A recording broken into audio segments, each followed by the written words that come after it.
ఓవైపున లోకేష్ తలుచుకుంటే ఏదైనా సరే జరుగుతుంది.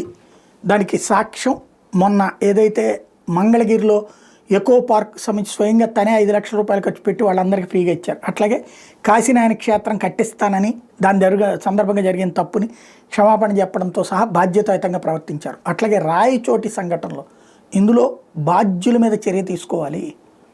పదే పదే జరుగుతున్నటువంటి మొన్న అయ్యప్ప స్వామి భక్తుల మీద దాడి జరిగింది. తాజాగా వచ్చేటప్పటికి 130 ఏళ్ల చరిత్ర కలిగినటువంటి యాత్ర మీద దాడి జరిగింది. ఆ తర్వాతన చూసినా కూడా చివరికి భజన చేసుకోవాలంటే కూడా ఇళ్లలో భజన చేసుకోవడానికి కూడా ఆంక్షలు పెడుతున్నటువంటి పరిస్థితి. ఒకళ్ళేమో ప్రార్థనలు మైక్లో చేసుకోవచ్చు, ఇంకొకళ్ళేమో ఇంట్లో మాత్రమే భజన చేసుకోవాలి. ఇది హిందువుల పట్ల వివక్ష, హిందుత్వం పట్ల వివక్ష. సనాతన ధర్మానికి సంబంధించి ఓ పక్కన మనమే ప్రతినిధులు అని చెప్తూ ఇలాంటి జరుగుతోంది. ఇది అక్కడ ఉన్నటువంటి వాళ్ళు మంచి ఉద్దేశంతోనే చేయొచ్చు పోలీసులు, కానీ అది ఒకళ్ళకి ఎక్కువ స్వేచ్ఛనిస్తూ ఇంకొకళ్ళ స్వేచ్ఛను హరిస్తున్నట్టే ఉంది.